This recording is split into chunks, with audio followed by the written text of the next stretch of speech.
चार चोर चोरी चले पग पनही उतार, चारी उदर थूनी हनी पंडित करो विचार। चार चोर चोरी करने के लिए पंडित करो विचार। चार चोर चोरी करने के लिए चले, तो चारों चोर जूती पहने थे। साहब कहते जूती वो पैर से निकाल ली, क्योंकि वो चरमर चरमर कर रही थी। कृष्ण महाराज भी जब कौरवों के दल में शस्त्र चुराने गए थे तो जूती पीताम्बर में लपेट करके कांख में दबा लिए थे। तो गीता प्रेस वालों ने उसे चित्र बना करके रख दिया। तो जूती चरमराती है, इसलिए जूती निकाल दिया। चार चोर चोरी चले पग पनही उतार, चारों दर थूनी हनी, चारों दर में थूनी हंदी, पंडित करो विचार। पंडित विचारो, ये क्या बात है। भुजौल साहब खूब कहते हैं, पंडितों को बड़ा गर्व है अपनी संस्कृत भाषा का। साहब कहते हैं जरा मेरी संस्कृत समझो। चार चोर मन चित बुद्धि अहंकार, स्मरण होना मन की अवस्था है, खोज होना चित्त की अवस्था है, निर्णय होना बुद्ध की अवस्था है, स्वीकार होना अहंकार की अवस्था है। हम कमरे में बैठे और आवाज़ आती है, ये आवाज़ है, ऐसा सोचना मन की अवस्था है। ये आवाज़ किसकी है? ये खोज है, ये चित्त की अवस्था है। ये आवाज़ बैल के गले में लगी हुई घंटी की है, ये निर्णय है, ये बुद्धि की अवस्था है। अब बुद्धि गलत भी हो सकता कोई बच्चा हाथ से गुनगुन रहा हो, और इसको मान लेना अहंकार की अवस्था है। इस प्रकार मन चित्त बुद्धि अहंकार, ये चतुष्टय अंतःकरण चार चोर हैं। ये चोरी करने चले, पग पनही उतार, जूती उतार कर बड़े आहिस्ते से अंदर में घुस गए। चौपर खेल होत घट भीतर, करम का पासा डारा, दम दम की कोई खबर न जाने, कोई कह न सके निर्वारा। क्षण क्षण में हमारे अंदर में क्या हो रहा है लोग कहाँ जान पाते हैं। अंदर अंदर चाल करके ये मनुआ क्या कर डालता है। एक सेठ थे तो पैसा कमाए नोट और पेटी में डाल दें, खूब अहंकार है, खूब पैसा हमारे। और जब उनको लड़की की शादी करना हुआ, पेटी खोले तो चूहिया नीचे से काट करके सब कुतर दी थी। पेटी लकड़ी की थी। ये उदाहरण हुआ समझाने का तरीका। हमें बड़ा अहंकार है, लेकिन हमारा मन अंदर अंदर कुतर देता है और सारा अहंकार हमारा चूर्ण हो जाता है। जो हमारे अंदर की खिन्नता है, दुख है, पीड़ा है, निराशा है, ये क्यों है? क्योंकि अंदर से मन हमें कुतर दिया, सही दिशा में हमें नहीं रहने दिया। तो ये चार चोर चोरी करने के लिए चले बड़े आहिस्ते से, और चारों दंत थूनी हनी, मनन चिंतन निर्णय और निश्चय करतूत, ये सब में थूनी हंदी। मतलब है मन से विषयों का चिंतन, मनन, चित्त से चिंतन, बुद्धि में उसी में सुख निश्चय, अहंकार से उसी की करतूत। दुनिया के प्राणी पदार्थों को हम चतुष्टय अंतःकरण से जपते हैं, मन से मनोविलास करते हैं, विषयों को सोचते हैं और उसी में अनुसंधान करते हैं, सुख की खोज करते हैं और उसी में सुख की बुद्धि बनाते हैं और उसी में करतूत करते हैं। मन चित्त बुद्धि अहंकार चतुष्टय अंतःकरण द्वारा पांचों विषयों में हम निरंतर घूमते रहते हैं और इससे हमारा अंतःकरण तेजहीन हो जाता है। जरंत तेजा, ये यमाचार्य ने नचिकेता को समझाते हुए कहा है कि विषयों में लगे हुए लोगों की इंद्रियों के तेज क्षीण हो जाते हैं। जो जितना अपना मन राग रंग में रखेगा उतना उसका विवेक सो जाएगा, आत्मबल घट जाएगा, उतना वो दीनहीन और कायर बन जाएगा। जो इंद्रिय और मन के विकारों से जितना अपने आप को ऊपर उठा सकेगा उतना वो बलवान होगा, उतना निर्विकारी होगा, निर्भय होगा। अब अंतिम अवस्था, जब ऐसी अवस्था साधक की आ जाती है कि मरना जीना दोनों बराबर लगता है कि एक विदेश में बैठे, यहाँ का काम कुल पूरा हो चुका है, अब कुछ बाकी नहीं। और जब शरीर जाए अच्छा है, शरीर के रहने से उपद्रव की सिवा और क्या है। और ये दुनिया का काम पूरा करना, दुनिया का काम कोई पूरा कर सका आज तक? सब लोग बीच में चले गए। बोधवान का मन पूरा हो जाता है, उनका काम पूरा हो जाता है। वो ये नहीं समझते हमारा काम कुछ बाकी है। लोग अंदाजते रहे। हमारे गुरु जी के विषय में हम स्वयं जब घर में थे तो संतों से पूछे गुरु जी के बाद कौन है, तो एक निर्णय दास रहे, कहें वो हैं, और बहुत तेज तर्रार थे, बढ़िया कविता बनाते थे। जब मैं 53 में आया तब तो कोई घर चले गए थे। तब उसके पश्चात 2 के विषय में कल्पना थी, वो दोनों का शरीर शांत हो गया। गुरु जी अभी भी बैठे। लोग सोचते हैं पीछे कौन, ये कौन कोई नहीं जानता है। अपना काम पूरा कर लो, अपना कृतकृत्य हो जाओ, ये उच्च साधक के लिए बात है। जो आत्मज्ञान को समझ लिया है और जिसकी वासनाएं काफ़ी क्षीण हो गई हैं, उसके लिए उपदेश है कि वो कृतार्थ हो जाए इसी जीवन में और ये समझ ले कि अब न जीना है, न करना है, न भोगना है, न खाना है, न पीना, सब तृप्त। अब शरीर है, जब तक खाना पीना पड़ रहा है, कोई कामना नहीं, निवृत्त एकदम। उसके लिए 12 मास बसंत है, नित्य कृत्य है। ऐसे पुरुष के लिए क्या है? लेकिन यहां तक पहुंचने के लिए रास्ता लंबा है, और वो लंबा है केवल मोह राग। लेकिन उसको समझ लेना, वो काट देना तुरंत, ये सहज नहीं। समझते समझते कोई काटता है, कोई चाहे काट सकता है। काम संसार का चलेगा। अभी कल परसों एक लड़का मेरे पास आया, उम्र 18 वर्ष की, सूट में था, पढ़ता है हाई स्कूल में, और वो पानी भर भर के ला रहा था, खूब सेवा कर रहा था। जब बैठा तो मैंने कहा बेटा तुम्हारा परिचय बताया। तो मैंने कहा कि तुम्हारे माता पिता? कहे पिता हमारे जब मैं 11 वर्ष का था तब मर गए। एक छोटी बहन है मुझसे 1-1.5 वर्ष की छोटी। मैंने कहा खेत? कहे महाराज खेत नहीं। हमने कहा धंधा? तो कहे हमारी माँ हमारी बहन बीड़ी बनाती, हम भी पढ़ के आते तो बीड़ी बनाते हैं, 1000 बीड़ी बना लेते तो 20 रुपये मिल जाते हैं। हम कहे तो गुजर हो जाता? कहे हाँ महाराज हो जाता। हम कहे घर? कहे घर के कमरे थे तो मैंने उसको तोड़ करके 3 बड़े बड़े कमरे खपड़े का बना लिया है। मैंने कहा अच्छा। तो जिस कमरे में था बड़ा कमरा था, मैंने इससे कमरा बना लिया 3। महाराज एक भैंस भी ले लिया है, और हमारा सड़क पर आधा हिस्सा जमीन खरीद ली है दुकान के लिए। हमने कहा अरे। अब वो 11 वर्ष का था तब उसका पिता मर गया, नौजवान था पिता। अभी 18 वर्ष का कुल है, और वो मकान भी बनवा लिया, एक भैंस भी खरीद लिया, और सड़क के किनारे आधा हिस्सा जमीन भी खरीद लिया।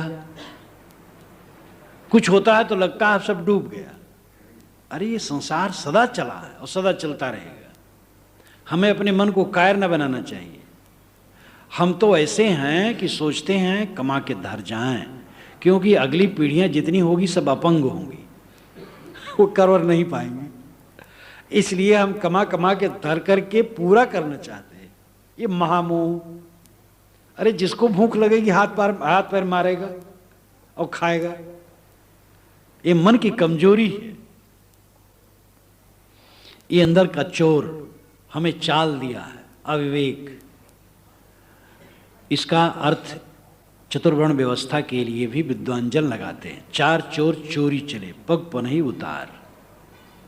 मन चित बुद्धि अहंकार, ये 4 चोर चोरी चले, पग से पनही उतार दी, और 4 दर में ब्राह्मण क्षत्रिय वैश्य शूद्र की थूनी गाड़ दी। पंडित करो विचार, अय पंडित विचार करो। ये तो सब बनाया हुआ है, ये सब तो बनाया हुआ है। वर्ण व्यवस्था मनुष्य ने बनाई है। वर्ण व्यवस्था कोई स्वयंभू नहीं है। मनुष्य एक है, मनुष्य की जात एक है, 2 नहीं है।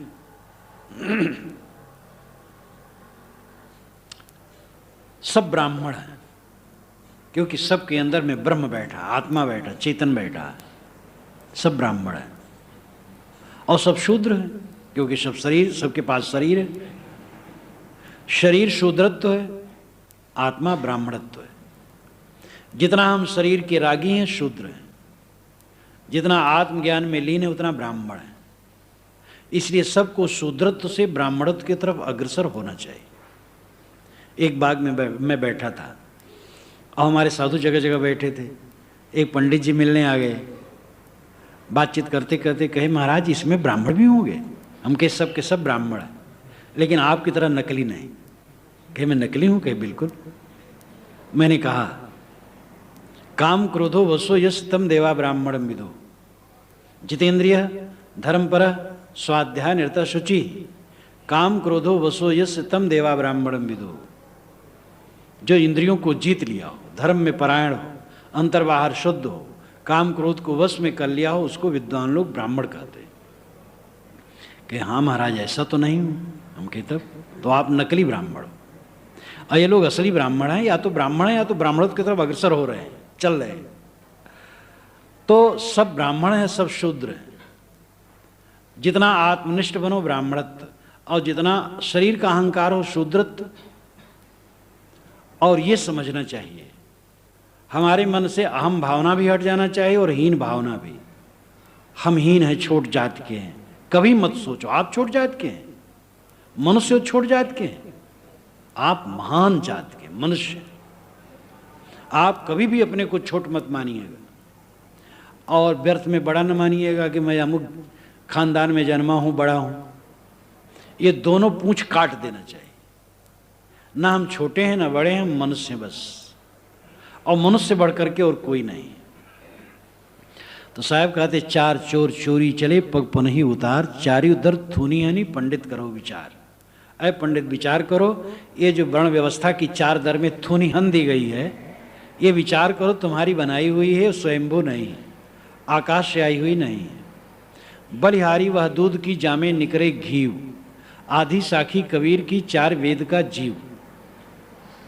उस दूध की प्रशंसा है जिसमें घी ज़्यादा निकले।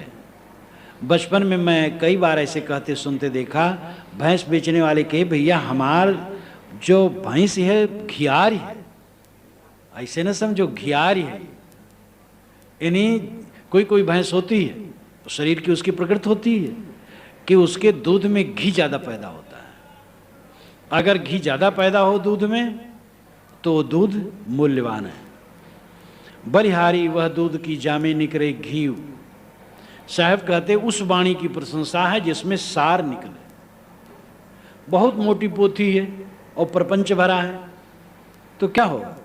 एक पंडित जी बहुत हंसे, मैं उस समय घर में ही था, लेकिन कबीर साहब विचारों में वो तत्प्रोत था। तो बरुआ पंडित उनका नाम था, मिलने आए। वैसे आ गए थे तो बड़े थे बुजुर्ग। तो कहें बच्चा तुम कबीर की वाणी पढ़ते हो? मैं सुना हूं कबीर ने कहीं कहा है, क्या पंडित की पोथिया रात दिवस बर रहा है? क्या पंडित की पोथिया रात दिवस बर रहा है, ऐसा कहीं है? तो मैंने कहा हाँ है, सिर्फ थोड़ा पाठांतर है। क्या पंडित की पोथिया रात दिवस मिल गया है? अब कोई बढ़ा दिया, बर रहा है कह दिया। तो बड़े मगन थे वो कि सचमुच में कबीर की वाणी में तो एक एक वाणी में सार है, उनकी वाणी में कहीं सार है ही नहीं है। खूब मगन थे वो और पुरोहित पंडित थे। ये तो मैंने अपने जीवन में अनुभव किया कि पंडितों में चिंतक और उदार खूब मिलते हैं। ये बात नहीं कि जो ब्राह्मण है वो सब पोगापंथी होते हैं। मैं प्रथम बार जब गुरु जी के दर्शन करने आया था सन 50 में और भंडारा था, तो गुरु जी चौकी पर बैठे थे। छोटी चौकी उनकी चौकी के सामने रखी थी जिस पर पैर वो रखते थे और फिर खड़ाऊ पहनते थे। तो एक पंडित जी पुरोहित पंडित उस क्षेत्र के आए, कहीं कथा बाँच रहे थे। तो आए तो शालिग्राम भगवान का संपुट साहब के चरणों के पास वही छोटी चौकी पर रख दिए और जो सीधा उधा पाए थे वो रख दिए। तो साहब हंसने लगे कि भाई ऐसा क्यों करते हो, भगवान को चढ़ा रहे हो? कि महाराज भगवान संतों के चरणों में और कहाँ है? और जो कुछ पाए थे वो भी चढ़ा दिए वही। तो पंडित विचारक भी होते हैं काफी। तो साहब कहते हैं उस वाणी की विशेषता है जिसमें सार। बलिहारी वह दूध की जामे निकरे घी। आधी साखी कबीर की चार वेद का जीव। कबीर की आधी साखी भी चार वेद का जीव है। ये गर्भोक्ति मानी जा सकती, कबीर की गर्भोक्ति है। लेकिन ये भी मानी जा सकती है, ये अधिकार पूर्वक कथन है।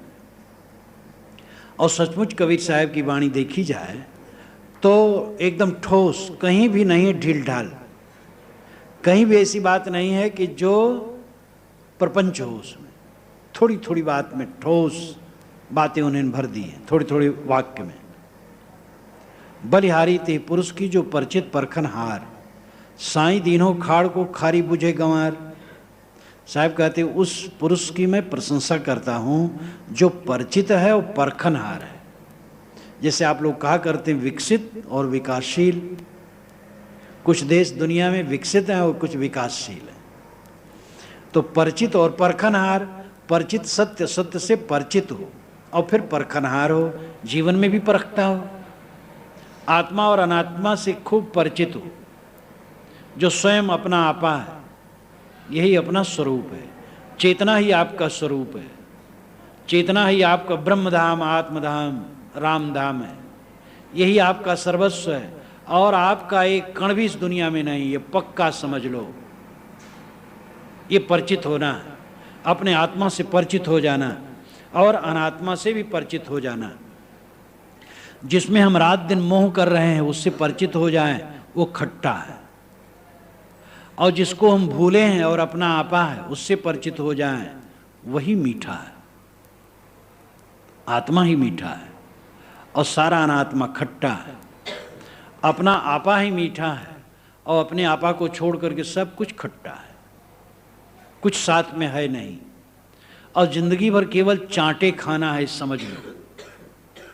जाम बाहर राग करेंगे, केवल चांटे चांटे चांटे। ये काले बाल वाले भले न समझे, उजले बाल वाले तो काफी समझ जाते हैं। लेकिन अब जिनके बाल भी उजले हो गए नहीं समझे तो दुर्भाग्य। समझना चाहिए इस संसार में चांटे के अलावा और कुछ भी नहीं। जो अपने तरफ लौट आया, आत्मज्ञान हुआ, आत्मा में रमने लगा, उसी को अमृत मिलता है। तो उस पुरुष की प्रशंसा, पुरुष का मतलब जीव, पुरुष एते पुरुष, स्त्री और पुरुष ये देहधारियों की बात है। लेकिन चेतन मात्र को दर्शन की भाषा में पुरुष कहा गया है। शरीर रूपी पुर में जो शयन करता आत्मा ही पुरुष है। इसीलिए उपनिषद में पुरुष, आत्मा, ब्रह्म और चेतन, इन चार नामों से परम तत्व की याद की गई है। उस पुरुष की, उस जीव की प्रशंसा है जो अपने आत्मस्वरूप से परिचित हो गया है और परखनहार है, जीवन में भी परखता है। एक बार परिचित हो जाने से काम नहीं चलेगा, जीवन भर परखना पड़ेगा। मन में क्या आया, क्या गर्दा गुब्बार है, परखते रहो। खाट पर बैठे हो चाहे रास्ते में चलते हो, टट्टी घर में बैठे हो चाहे भोजनालय में, चाहे फैक्ट्री में, चाहे दफ्तर में, सब समय मन को परखते रहो। कहाँ जा रहा है, क्या कर रहा है, कूड़ा कचरा तो नहीं अपने सिर पर डाल रहा है। मन की गंदी आदत है कूड़ा कचरा डाल, मन की गंदी आदत है कूड़ा कचरा डालने की आदत है। वो आदत बदल देना मानव की सार्थकता है। और निश्चित है कि साधक अगर प्राणपण से लगा रहे तो वो आदत बिल्कुल बदल जाती है। पूरी गंदगी धुल जाती है, पूरी स्वच्छता आ जाती है। हर समय शीतलता, हर समय आनंद, हर समय प्रसन्नता। जाके 12 मास बसंत होए, ताकि परमारथ बूझे बिरला को। 12 मास जिसके बसंत हो, उसी के 12 मास बसंत होता है जो अविनाशी आत्मा में रमता है, नाशवान वस्तुओं के प्रति मोह छोड़ता है और अविनाशी आत्मा में रमता है। उसी को 12 मास बसंत है। छूटने कोई चिंता नहीं, कुछ हमारा छूटने वाला नहीं। जो छूटने वाला वो बिल्कुल हमारा नहीं।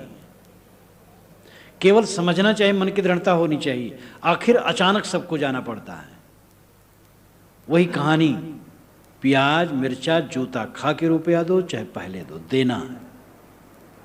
समझदारी है पहले दे दे। मोह करते करते करते चाहे भाग जाना पड़े, चाहे मोह त्याग करके। आए हैं ते जाएंगे राजा रंग फकीर, एक सिंहासन चढ़ चला एक बधा जंजीर। ये साखी साहब की बहुत है। जो आए सब जाएंगे, चाहे राजा हो, चाहे रंक हो, चाहे फकीर हो।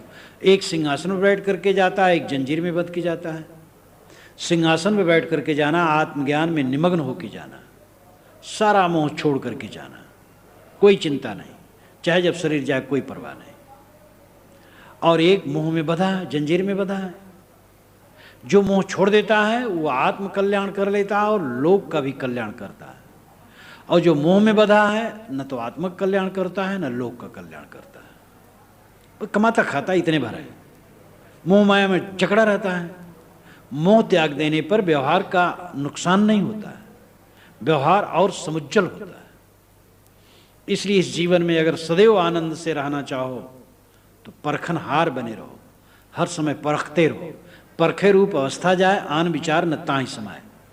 राम रहस्य साहब ने पंचग्रंथि में कहा, परखे रूप अवस्था जाए, ज्ञानी की सभी अवस्थाएं परख में जाती हैं। आन विचार न ताहि समाए, उसके मन में गंदे विचार कुछ नहीं समाते हो, सदैव परखता है, देखता है। पारख ऊपर थिर हुए रहना, सकल परखना न कछ गहना, ये पूर्ण साहब ने कहा। और सदा विचार करो तुम भाई, जौलों देह बिखर नहीं चाहिए। पारख ऊपर थिर हुए रहना, सकल परखना न कुछ कहना। परखते रहना, कुछ पकड़ना नहीं। दृष्टा बने रहो सब समय, साक्षी बने रहो सब चीज़ों का, किसी में मिलो मत। अपने को मिला मिला करके दुखी हो, पुत्र में, पत्नी में, भाई में, पति में, शिष्य में, गुरु में, हानि में, लाभ में, मिल मिल करके राग द्वेष करके दुखी हो। गुरु पद तो ऊंचा है, गुरु में कोई मिले नहीं, गुरु के विचार में मिले तो कृतार्थ हो जाए आदमी। तो आदमी बाहरी पदार्थों में मिल मिल करके अपने को खो रहा है। साई दीनो खाड़ को खारी बुझे गवार, साई कहते बयाना को। ये प्रायः नाच के विषय में ज़्यादा प्रयुक्त होता है। और जहाँ पर ये शरीर जन्मा मेरा, प्रायः होता था कि जब लोग नाच बजाने जाएं तो कहीं भैया साई दे दी हो, तो साई दे दी, कुछ रुपया दे दिए, साई बयाना। तो साई दीनो खाड़ को शकर लादने के लिए तो बयाना दिया, और खारी बुझे गंवार। वो मूर्ख आदमी जब लादने गया तो नमक लाद लाया, बयाना दिया शकर का और लाद लिया नमक।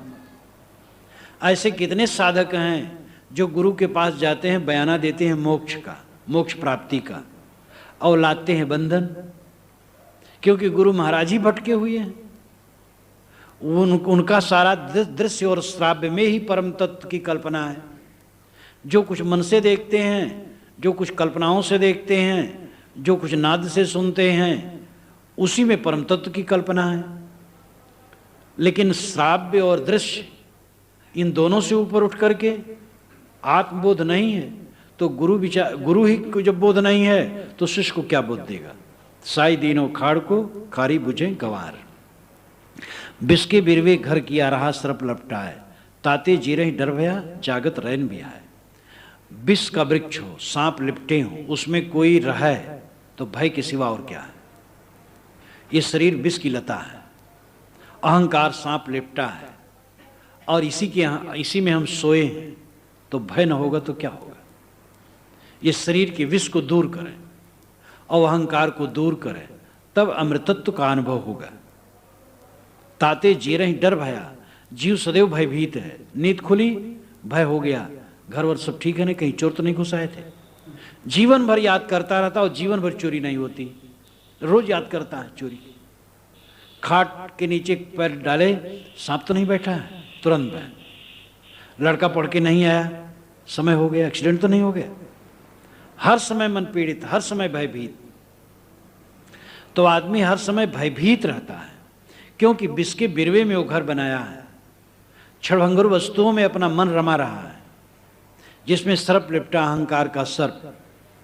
जो घर रहेगा सर्प का,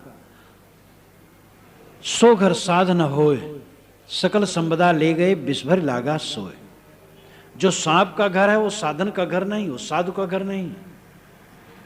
और सांप का घर होगा तो सांप तो सारी संपदा चुरा लेगा और विष ले करके तुम्हारे हृदय में चिपक जाएगा। काम क्रोध लोभ मोह सांप है, और हमारी आध्यात्मिक संपत्ति को चुरा लेते हैं और विष लेकर के हमारे हृदय में चिपक जाते हैं। इसलिए आत्मशोधन की जरूरत है। जो घर होगा सर्प का सो घर साधु न हो। जो सांप का घर है वो साधु का घर नहीं है। काम क्रोध आदि घर अगर हमारे हृदय में घर बनाए बैठे हैं तो वहाँ साधना नहीं हो सकती है। इसलिए कामादिक दोषों को हृदय से दूर करें, मन के विकारों को दूर करें और अपने चित्त को शुद्ध करें। साहब की सभी वाणियों में अंतर्दृष्टा होने के लिए वे प्रेरित करते हैं। हमें बताते हैं कि तुम्हारा दुश्मन बाहर नहीं है, तुम्हारा दुश्मन तुम्हारे अंदर है। तुम्हारी बुराइयां तुम्हारे दुश्मन हैं।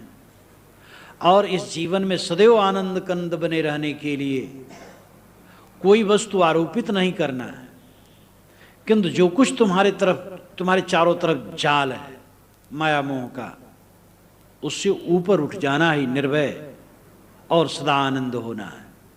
व्यवहार का काम जो विवेक पूर्वक है करो, कहीं ममता न बनाओ, कहीं आसक्ति न बनाओ।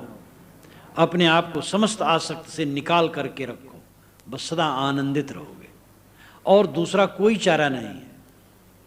वेद में भी यही बात कही गई जो ईश उपनिषद में आई है।